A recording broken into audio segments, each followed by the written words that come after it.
Do you know the Grateful Dead got their name from a fairy tale? Multiple fairy tales, actually. There is a whole folklore tradition called the Grateful Dead. Jerry Garcia came across the name in a folklore dictionary when he was playing a game of Fictionary. It's where his finger landed. It was like, great band name. And it is, but it's also a whole group of fairy tales and folklore. Arn Thompson Luther type 505. These stories, what happens is the protagonist comes across either a dead man's corpse that needs a proper burial and he gives that to the corpse, or there's a dead man who has left some kind of debt and he pays the debt for him. Then he goes on some travels, usually a kind of quest, and then a spirit or an animal or a man shows up to help him in all of these magical ways, and then later it turns out that is the spirit of the dead man that he helped, who is grateful. We're gonna start with my favorite, an Irish fairy tale called The Snow, the Crow, and the Blood, and it is deliciously dark and magical and creepy. It starts with an Irish prince named Jack who shoots a crow in winter, and when he looks at the dead crow on the snow and sees the blood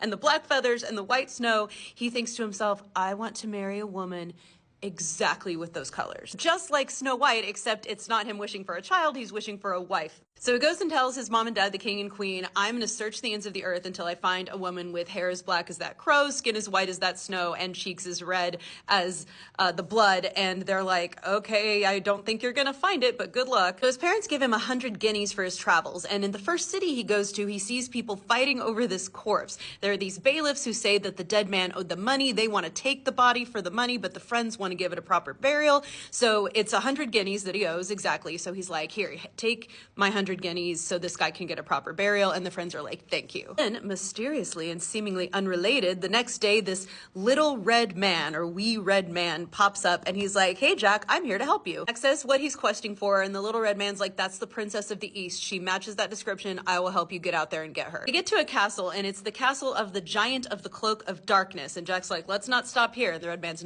like, nope, this is where we're stopping. They knock on the door, a giant answers, and they're like, we just want a meal and a place to stay tonight. And he's like, well, that's what I want too. I'm gonna make a meal of you and I'm gonna sleep on your bones. Our wee red man whips out a sword, kills the giant. They stay in his castle, eat his food, and they take his cloak of darkness, which is basically an invisibility cloak. They repeat the same thing at the castle of the giant of the purse of plenty and then take his purse of plenty. They come to the giant of the sword of light. Forgot to mention the first giant had one head, second giant had two, this one has three. He pulls the sword of light. It can kill any being, mortal, supernatural, natural, or enchanted. But the little red man puts on the cloak of darkness. He can't see him and he manages to beat him and then take the sword of light. So they go on traveling and finally get to this castle of the princess of the East. She comes out, she's got the black, white, red features Jack wants, but she's like, oh, so you've come to court me?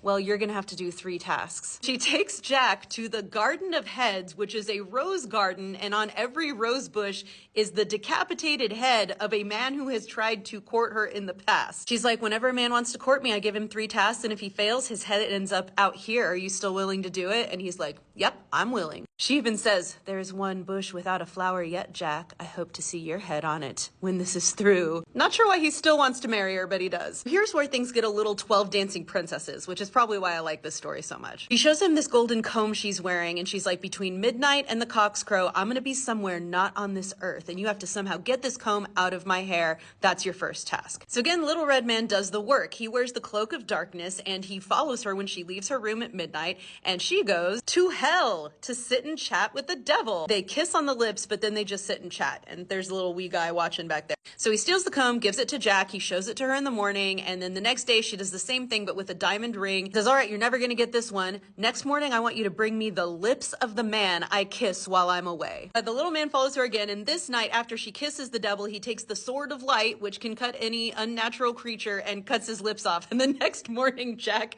gives her the lips at breakfast. He even says, I have a wedding present for you. They're both so sassy. She does not want to marry him, but she has to because of the deal. So she marries him, but she's still angry. So it's around now that the little red man reveals he is the spirit of the dead body that he gave the money to help bury, and he's been the Grateful Dead this whole time and has helped him out of gratitude. So before he goes on his way, he's like, I can tell you how to totally fix your wife for good though. Here is 10 blackthorn switches. You have to break one on your wife. Like, I'm assuming hit her and break it, hitting her with it every morning for 10 days until you've broken all 10 switches, and then she will have the devil out of her and she'll be good and sweet and nice. And he does, and then she is, and then they live happily ever after. There's a Swedish story called The Bird Grip, and then there's one called The Golden Bird and Ivanovich and the Firebird.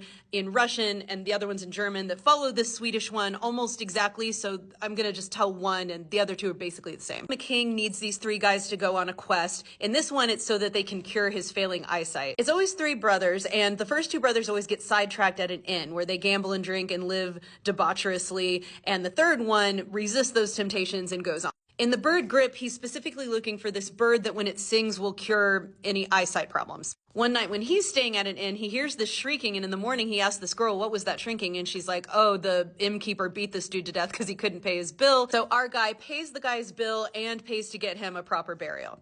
So he goes on, and then this fox pops up, this talking fox, which of course is the spirit of the dead dude. And the fox is like, I'm gonna help you on your quest. Get to the castle where the bird is being held, and he's like, here are 3 magic grains, throw them into each room, the guard room, this other room, and then in the bird's cage, and it'll put people to sleep. But he's like, when you see the bird, don't stroke it.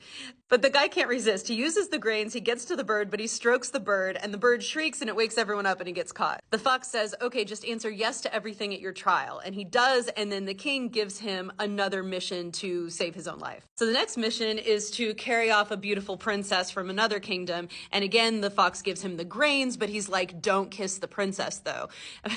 He kisses the sleeping princess, goes to trial again, answers yes to everything, is given another quest. He has to get a horse with 4 golden shoes from another kingdom. This time the fox says, don't touch the golden saddle. And the guy is about to touch the golden saddle after using the grains, but something hits his arm. And he's like, oh yeah, oops, not supposed to do that.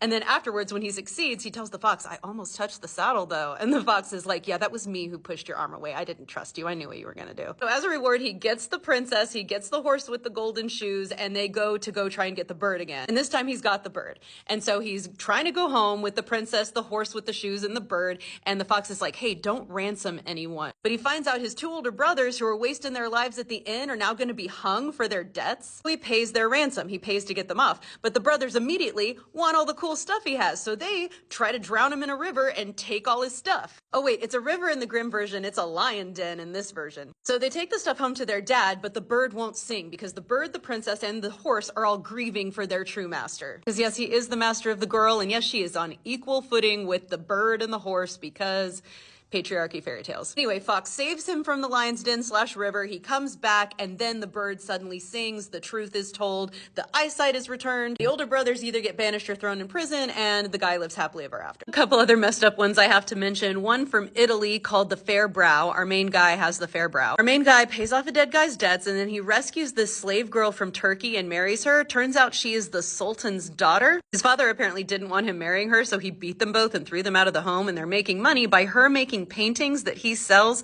and the goons of her father apparently recognize her paintings, and then they come and steal her back. So our guy has to go steal his wife back again. An old man finds him on his way, and he's like, I'll help you. And then they steal her back along with a great deal of treasure. And then the old man is like, hello, I am the spirit of the dead body that you paid the debt for. Like, we should split half this treasure. And he's like, okay, you can have half the treasure. And he's like, well, half of it is also your wife. I want half your wife. And the guy's like, okay, how about you get 3/4 then? You take all the treasure, I'll keep my wife. And he's like, okay. Hans Christian Andersen has a very similar story to the first one about the crow called The Traveling Companion, where he's again searching for this princess, and this guy helps him. Instead of going to the devil in that one, she's going to a mountain where there's an evil troll. Other than that, it's kind of the same. Hope you enjoyed these tales of the Grateful Dead. Check out my podcast, Folk Tales and Fairy Lore, link in the bio, and my book Dust Bells, which is based on the 12 Dancing Princesses, which is kind of like the going to the devil story that I told today. And if you get the chance to help a dead person, do it.